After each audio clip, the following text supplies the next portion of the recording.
Henrik, who is here at KTH. So, thank you, Karl. Thank you, Barry. Thank you, and thank you so much for inviting me to come and speak. Maybe I can give a little bit background. So I liked a lot that we heard about control, and I will quote you, Kia. You said it's all about control. I will. So my background is control. So I'm in my research group, we are doing science for a large-scale control system, trying to find the principles about the future systems are going to be designed and so on. Here I would not talk much about the theories, but instead the angle will be, I will talk about a success story. I will talk about one of those large systems that we have designed. And while we have been working on this for about 10 years or so, we run into a lot of challenges. And many of these challenges have to do with what I think is humanizing AI. And some of you in the audience here, including Barry and Kia, we have intensive discussions if there is an opportunity here to actually continue working together on some challenges. So what you will see here is basically work, as I said, that has been done by many people in my group over the last 10 years or so. Some of them are now working at Scania, and Scania, as you will see, it's a truck manufacturer. It has been heavily involved in the experimental work. The problem we will look at is a very practical and simple problem, a simple question that we are asking, but it's very important for our society. We will ask, how can we drive goods around on our highway in a more efficient way than we do today? It might seem to be a boring question, but I will come back and try to motivate that, why we are studying that. But if you just leave it as a question as it is, we can ask ourselves over, for instance, the German highway network, how does this system work as from a high level? Yeah, first of all, in Germany, we have about 400,000 of these large truck, long haulage truck. In Europe, there is about 2 million that travels around and deliver goods. So it's a very large scale system that is out there, right? What is interesting from a perspective of technology, intelligent system and so on, is that there is basically no real-time coordination happening today. Another aspect, more maybe from a business side, but it also will have, as you will see, influences on solutions here, is that it's really a small-scale operation of individual trucks. So, for instance, in US, 97% of all the operations of this system is done by someone who owns 20 or fewer trucks. So, if you want to simplify a problem almost into an optimization problem, you can say that what I'm after here is to make this more efficient. And efficient in two ways we're going to talk about: fuel efficiency, but also efficiency in the same spirit as we heard previously, so automation. Can we automate this system more? But I'm not interested in just a pure academic problem. I want a solution here which I phrase with a constraint, saying that I would like it so that I don't change much the route or the speed or the timing of this transportation that's going on today. Because if I come up with a solution which is completely different, it will not be implemented. So we want something that can go out and that we can work on that today. So why are we interested in this? And first of all, goods transportation in general and transportation and road in particular is a dominating factor for pollution, for spending energy and so on all over the world. The trends are bad. We are spending more and more fuel on this. This we all know, but maybe we don't know all of these two bullets I have there. It's a very inefficient system. So this infrastructure is very, very inefficient. So you see the average load capacity is just above 50%. 1/4 of all trucks run completely empty. It's also another interesting studies that has been done is we should actually not focus on people transport. If we do the calculation from a societal viewpoint, where should society invest to get most back on this? We should actually invest in this goods transport and wait a little bit with what Google and others are doing. One thing is that what Google and others are doing is a much, much harder problem, but also the payback for society is coming earlier when it comes to goods transport. And then if we go down further in the food chain and we look for the individual fleet owner, what does she spend her money on? And you see there are two big shares in this pie chart. So 1/3 of the life cycle cost is fuel. Another third is a driver's salary. So if we can improve any of those, it can be a great benefit. Why doing this right now? And I don't think I really need to discuss the technological, what is happening here. I mean, you all know that a vehicle today is connected with anything. You have any computational capabilities on board. It has all type of sensors and so on. You have radar and cameras and so on. We even, in Sweden, we have electric highways that we started to test and so on. Here I will focus really on the automation and the automation to put trucks into this type of vehicle trains, as you see here. So let's look at the system that we have developed, how it's like. So let's say that we have two different transport missions going on in Germany, so between 4 cities like this. The idea is very simple now. So these trucks are overlapping over a stretch there. So during this stretch, what we can do is that we can cooperate. So we could automatically let them go together in this way. And if they do that, that will get some benefit. Of course, if we would know all the missions going on over Europe, we can automatically then generate this type of missions. This is a system that we have developing, running here. So as you see, you have 3 trucks in this case. There are drivers still because of legal and other reasons in the trucks, but basically the second and third driver there is not doing anything. They're just sitting there and traveling. There is vehicle-to-vehicle communication between the trucks, and the control of the distance between the truck is automatically being done.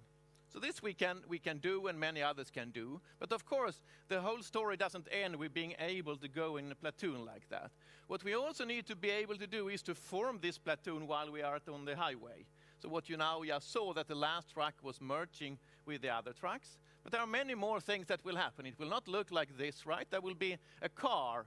And that car, maybe the driver in that car, the human driver, decides to sneak into that platoon. And then you see what is happening is that automatically the trucks now give some space. This is being communicated in a very poor human-computer interface there with the driver, but anyhow. And then that driver decides to leave the platoon, and automatically the platoon was adjusting to that. And of course, there could be also things that we didn't think about before, right? That there could be like an emergency braking that needs to take place, something in front of the first truck, and the other one need to stop instantaneously. So this is a system that we have. This was an experiment done on a test track in Barcelona, but we have been running this, as you will see, out on the highways and so on. So what I would like to talk about here today is to discuss what are some of the challenges in building such a system and operating such a system in the future. So the future here, as you see, looks like basically what we have today from a transport viewpoint, right? We will have goods transport going from harbors to factories to cities and so on going around. The difference now is that automatically these vehicles are going to form platoons with different vehicles right here traveling around. So such a large system now, if we're going to automate that, what are the key pieces that we would have? And I will focus on 3 pieces in this talk here. I will talk a little bit more on the lowest level, so basically where the vehicles and the platoons are. What do we mean by automation on that level? I will then talk about automation one level up, which I call cooperation. That is like a situation like this. How do now this vehicle merge with the others, and how do that type of cooperation happens automatically in the traffic? And then I have the top level, which I call the fleet layer, and that is today you have a backbone, the large fleet owners have a backbone like this somewhere. A few people are sitting in an operating room somewhere in Europe, for instance, and telling where trucks should go and where they should change their route and so on. We see that this can be operated, and it's not just automated there, but it also be so that there will be collaboration between fleet owners, and maybe in the end we'll talk a little bit like a new market for how you would share this type of missions and so on. So this is what we will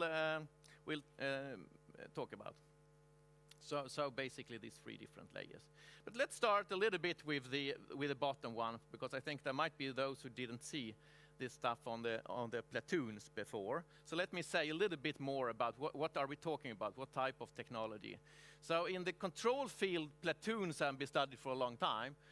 This is a paper from '66 by Bill Levin and Mike Athens, where they come up with this concept about that controlling a string of vehicles could be thought of basically interconnected masses. And then we regulate the distance between these masses automatically. The biggest, so to say, practical success on demonstrating this technology was in the 80s and 90s in California. There was a big project on automated highway called PATH, and it was led for some time by Praveen Varaya. And they then discussed not only, so to say, the vehicle part of this platooning, but they also were thinking about how to automate the roadside system. And then they demonstrate this in the late 90s on Highway 1 there outside San Diego. What has happened since that? A lot of things has happened. And in Sweden, we are fortunate to have 2 truck manufacturers that are interesting and have invested in this technology early on. So we have Scania here on the East Coast, and we have Volvo on the West Coast. And both of them we are collaborating on this topic now, and they are interested in this for exactly these reasons as I mentioned before. So if you compare it to the California project, where the idea was to let's pack more vehicles on the highway so more vehicles can travel on the highway, can get more people through. Now, the motivation here is completely different. It was automating the driver's job because of the salaries, and the driver can do other things. The other reason is physics. So if we look at the air pressure that we have between 2 vehicles here, you see darker color means higher air pressure. If I move the second truck here closer and closer to the first, you see that the air pressure goes down. The consequence of that, if we now plot the air drag reduction that we can achieve, compare that to the distance between the vehicle in the platoon, you see that if we are 10-20 meters between the vehicles, the second and third truck has an air drag reduction about 40-50%. So it's a lot. It doesn't mean 40-50% fuel reduction, but it can be something 5-20%. Typically in our experiments it's 10%. For any of those of you who have worked in this business of heavy vehicles, know that the investment of just saving 0.5% on investing in new engine technology or anything like that, it's worthwhile. So when we are talking about these figures, of course, it's enormous figures for a system running globally 24/7. So it's very big. So what's the difficulty now? The difficulty is that we cannot ask the human driver here to run 10-20 meters behind another vehicle. If you have been driving behind a big truck, or maybe if you are sitting in another truck driving behind, you know it's fairly scary, right? And you cannot react on that fast. So instead you need control technologies. You need to be able to communicate between the vehicles here and then automatically regulate the distance, basically. So how is that being done inside the vehicle? What are we talking about inside? So inside the vehicle you have a few CAN buses, communication buses, and that bus is used now to close the control loop for this type of system that I'm describing. So here you see examples of sensor data coming in from the left. For instance, information from other vehicles. That goes into the control algorithm here in the middle, and then it goes out to the actuation to the right. So the actuation here is, for instance, reference speed that goes to the energy management system. So we set and we will change the reference velocity, but we also need to automatically control the braking and the gear management. So these are the actuations. And I put this slide up because it's very important to notice here that basically we don't have to change anything now compared to what we are doing today when we have a cruise controller, a CC, or an advanced or adaptive cruise controller. It's no difference now in a sense if we put up what is called a collaborative adaptive cruise controller or this type of platooning cruise controller. So it's a driver who would be in decision here now to decide in where I should be there. And if I now decide that I'm going in such a platooning setting, what I'm then doing is that I'm just basically forming a platoon like this. All the vehicles need to be set in this automated mode. They communicate information implicitly by having radar measuring the distance to the vehicle in front. And then there is wireless communication, both over Wi-Fi and also the cellular network. So vehicle to vehicle and vehicle to infrastructure. So let me start mentioning a little bit of the experimental work that we have been doing. And let's start now on the bottom level. How should we control that distance? And that is actually a quite challenging problem, and there have been a lot of papers on this. And one problem that can happen is that you can have a little disturbance of this vehicle. So this guy might brake a little bit, or he changed his velocity a little bit, and that disturbance could now propagate so that the distance between the vehicle here has a disturbance that is growing when we go down the string of vehicles. And this has been studied a lot, that problem. That was studied a lot on flat roads, maybe in Nevada and other places. So a few years back, Asad Alam was out with his team working out some experiment going here west of Stockholm. So we are there, right? This is on highway, 45-kilometer stretch just west here of Stockholm. And this is the altitude. So you see it's a little bit hilly, but nothing extreme. Went out there with a platoon of 3 vehicles for a few weeks, going back and forth. Coming back with the result, he was just about to defend his thesis 2014, and he come back and sum up all the benefits of platooning and looking at the fuel efficiency. And he come to me and said, Karl, I don't think I can defend my thesis because I sum everything up and my system actually consumes 5% more fuel when I'm platooning compared to when I'm not platooning. So then the advisor then gave a good advice. So I said, let's look at the data a little bit more closer. So I will just give you one example here what we discovered.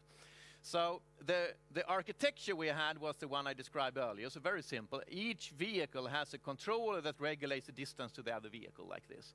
So this is a very common architecture that has been studied. So if you look what happened then, so here you have just a short stretch, just a few kilometers. The road altitude is going uphill, downhill, uphill, and so on. Here is the velocity of the first vehicle in blue. The red one is the velocity of the second vehicle. The distance between the vehicle, the torque generated, and the braking. And you see, for instance, when we're going downhill here, the first vehicle and second vehicle speed up, right? Because they're coasting downhill and so on. But you don't have to have a PhD in control of vehicle technology to see that something bad is going on here, right? So you see, for instance, when we're going in that second downhill, the first vehicle is speeding up, but the speed of the second vehicle starts to oscillate. So the distance to the vehicle in front there or between these two vehicles is oscillating. And there is no reason, right? You should just go on a steady distance. So we studied that, and this happens a few times. And when this happens, you see, the worst thing that could happen also happened, because you see here, actually the second vehicle brakes a few times. And if you brake, now what does it mean? It means that you lose energy, right? You burn energy. So that's the worst thing that you could do, to brake. So this was bad. And then we ask ourselves, why did this happen? And actually we come up with the topography variations plays a very important role in this. And we later on then developed ways of how we should actually handle topography variations. And also we ask ourselves, how should one regulate the distance? Should one do it just like this? And one should not. If you're interested in the details there, we have a lot of papers that I'm happy to discuss. Here I will just show the success. So we change, if you just look at from a top level, from an architectural level, we change the system in two important aspects. We say that, let's assume that we have road grade information available. So there is a database that tells us how the road grade is changing over time, or over space, I should say. And the second thing is that we added something I call a platoon coordinator. And that platoon coordinator generates the same reference velocity in space for every vehicle. And that is the fundamental principle that changed completely what is happening now. So now you see that the velocity over space, we have space there, not time, but the velocity over space is now changing, but all the vehicles are able to follow that change in space. Of course, they're going in platoon after each other, but here I plot it like this. So that works very well, and we are able now to benefit a lot from that when it comes to efficiency. Let me mention a few consequences of that very quickly. So one thing is, where should the platoon coordinator operate? Where should those computations, the algorithms, be running? And one thing we are looking into right now is to have that running in the infrastructure. So that could be running in the cellular system. It could move along with the platoon as the platoon is moving, for instance, in the 4G or 5G network. That sets some new requirements on the 5G network, if you want. In 4G it probably will not work, but in the 5G it would not. And we have been working on that as well. Let me go on one level up. I said that we don't assume that the tracks have formed the platoon from the start. We want to do that online. So what we have developed on top of what you saw previously now is automatic ways of actually forming platoons. So what does that mean? It means basically that you need to compute the velocity trajectories that you suggest for these vehicles so that they perfectly form up there. So if you want, we are closing another loop now, but over the infrastructure in this case, where we need to take into account traffic and other things that might influence us. How does that work in practice, such a system? So this is some more experiments a little bit later in 2015, just 10 kilometers or so stretch here south of Stockholm, another highway. Here along this track we have, also if you came from the airport, from Arlanda, you saw that over the highway we have this measurement unit, so we can measure the flow of vehicles and the density of vehicles. Actually this piece here, we have 75 of those type of devices. So what we wanted to understand is, when is it possible to actually form these platoons? And how does the traffic influence these platoons? So what we are doing now in these videos you see is that we are sitting in the second track and we are merging with a track ahead. And we are doing this over and over again over several weeks, 600 times, going back and forth during different traffic conditions and so on. Out of that, we can, for instance, get collective information about traffic properties, like the fundamental diagram, so how traffic flow depend on traffic density, different times of the day, and so on. But what we also can do is we can find some interesting phenomena. So this we call the persistent driver phenomena. You see that little red car, right? is blocking us from merging with the vehicle ahead. So if you say from some sort of a driving principle, traffic principle, you know, cars are going faster on a Swedish highway than trucks. Trucks are going 85 and these cars typically 110 or so, right? But for some reason, now and then, there was a human driver who popped up who liked to stay behind the truck. Just one illustration of what I think is important to try to so to say understand and how to deal with this type of behavior. Let's move up one level very briefly. So I'm talking about that we coordinate also over large areas. So think now over Europe, over Germany, or over the Nordic country or something like that. So then we build that system that is now suggesting who should platoon with whom. So it's basically a matchmaking system on the top level. And matchmaking here doesn't mean that you suggest other vehicles to go different routes and so on. Matchmaking is just that you suggest that some vehicle should just change their velocity a little bit. And a little bit is on the level that the driver shouldn't even notice that. So you would like to maximize the amount of cooperation which is happening in this system. And we have done that, and we did some demo where we went from Stockholm to Barcelona, showing that this can be done. And we also investigated how the scale of this system, how it benefits and so on. But I maybe would like to have 5 minutes for questions, so I will go a little bit quicker here.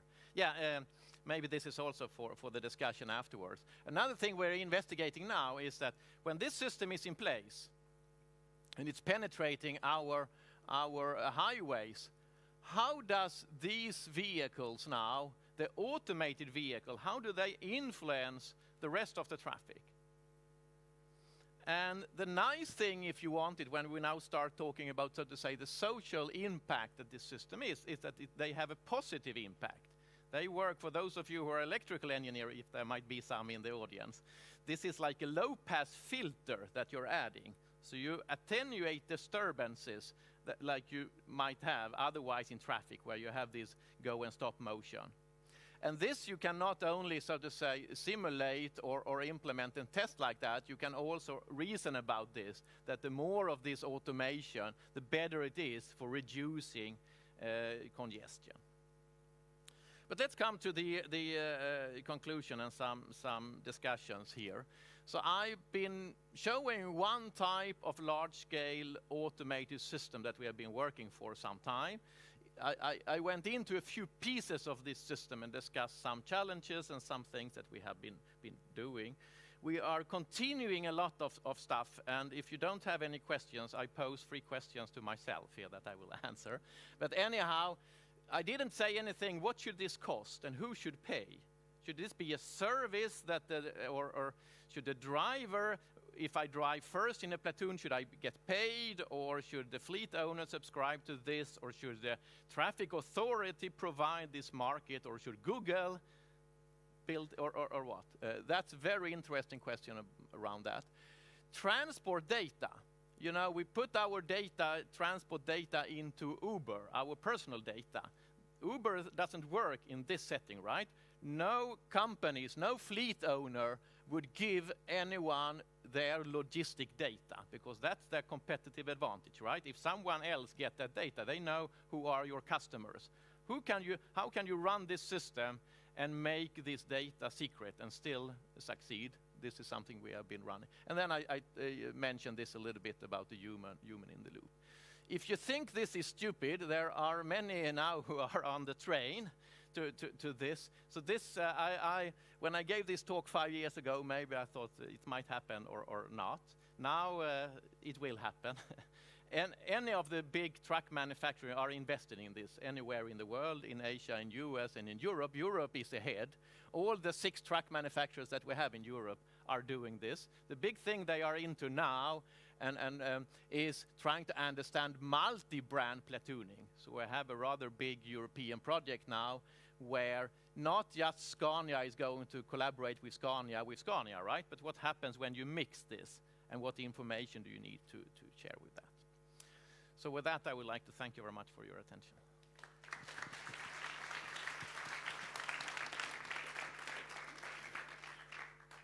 Questions for Karl Henrik?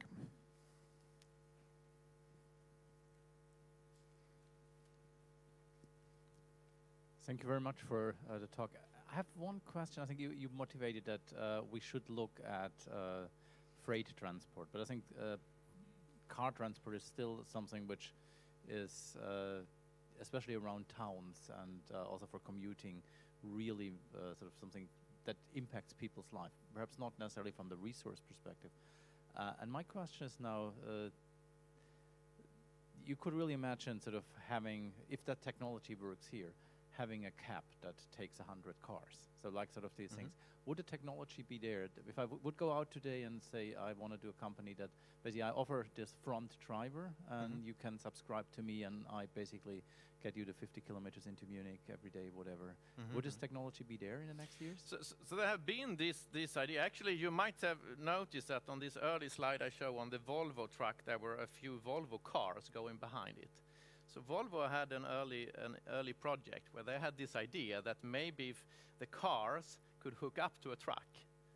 So basically you run then automatically. So you automate for the passenger cars by doing this with a truck.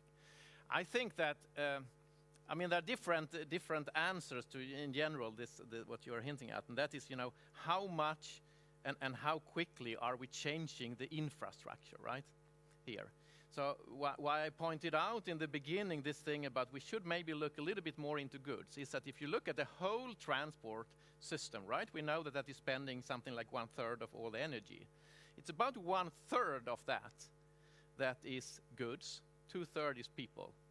And of course, if we look around and so on, we talk maybe 95% or 99% about moving people. So I'm not arguing that we shouldn't talk about moving people, but I think that we seldom think about all the resources, everything that we use in every day, from food to and so on, that system is actually quite bad. And it's also interact with the rest of the traffic with the cars in a very bad way. So just take Stockholm is one example. We try to look into this problem, but there is a lot of logistics going on in the morning before the shops are opening, 8, 9 in the morning. And that's where people who are driving to work.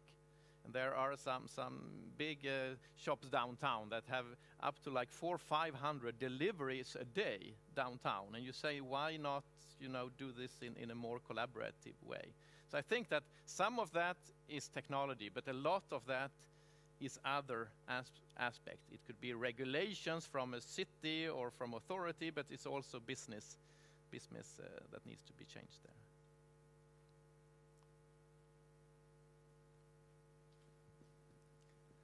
Hi, thanks for this talk. So from listening to the talk, it all seemed like really explainable, and which made me think that this is more classical controls than modern day deep nets, which you can't really get those A to B sort of explanations out. So I'm curious, is that the case? And then if so, is this an area where modern deep nets don't have the efficacy that they have in other domains, or is this just an area where modern deep nets haven't infiltrated? No, I think, we can use different, so to say, terminology here. If you want, you can say that the data part of this, so the thing that I went over very, very quickly in the end, how do you do the optimization, and how do you learn patterns of how you are traveling and so on. There are different type of technology that one can use there, or algorithms and so on, and we have been looking into some of that. If you want to look at the system as a whole here, this is a grand example of a cyber-physical system, right? On every level there is automation, there is closing the loop, there is sensing and so on. On no level basically there is the classical control, right? But on all level there is modern control, because we are closing the loop over different type of time scales and so on. And it's what is very typical in modern type of control and cyber-physical system is that we have this different level of abstractions we need to use when we are designing the algorithm and the system on different levels. So I think you should see it as a real example where one can illustrate some of the theory that we are doing. And if we want to know more, so to say, on the specific algorithm going in a different level, I'm more than happy to elaborate on that as well. Thank you. One quick question, because the coffee's waiting for us. So very nice talk. So I just have the question from the road user point of view. To be very frank, I don't like this kind of technology, because if I drive the car, I get scared. How can take it over? For example, right? I think when you do the optimization control, you just consider your trucks. You never consider the other cars. So, and also you make the technology visible. And in some way, I more prefer like this. All the cars, they're controlled, they're synchronized, but for the other cars, they didn't see that. Why we need to keep the same distance? They should keep some way. Just from the other side, they're not control, but in reality, they're control. So that for the other people, they feel very comfortable, natural to drive the car. Otherwise, I say, oh my God, for this, how can drive this? So that's why you see a red car follow this kind of thing. Oh, scared. Oh, what's the problems? I don't know. So I just feel. I think that's a great observation, and there are different pieces here. One is to adoption, right? What happened if we took someone from 50 years ago, right? We took Norbert Wiener, who was here in Stockholm about the time, and put him here now, right? He would not be able to navigate he would not understand what is going on, right? So there is one piece here, which is how much should we say that the way that we are transporting goods around in society should stay in that way? If we say that that is spending now on the level of 10% of all energy that we can produce in the world, should we just leave it like that? Oh yeah, we should let it be. Now I think we should use the new solutions, the AI, the algorithm, and the new sensing and control and so on that we can do. But what we need to understand, and that's what I wanted to hint with this example with a persistent driver and so on, is that the solution is not just putting automation there. So the solution is to try now to understand, and I think that's why there are different communities here that needs to interact closer. Because here we have a safety critical system where there will be, for quite a few more years, there will be drivers in some of these vehicles and some will be automated. But how should that interaction be? And in questions we are interested in here, should this lane, maybe during morning time here, should this lane be a dedicated truck platooning lane? Other vehicles, there is gatekeeping, other vehicles are not able to get in there. And then for the rest of the day, trucks cannot go in automatic mode. And there needs to be a driver or something. So you see, you can think about our road infrastructure in a much more dynamic way when we think today. And some of that is happening if we look at public transport, we have bus lanes that are used for buses certain time of the day in Stockholm and so on. So I think one need to open up our minds and say that what is needed here to be able to provide good solutions, not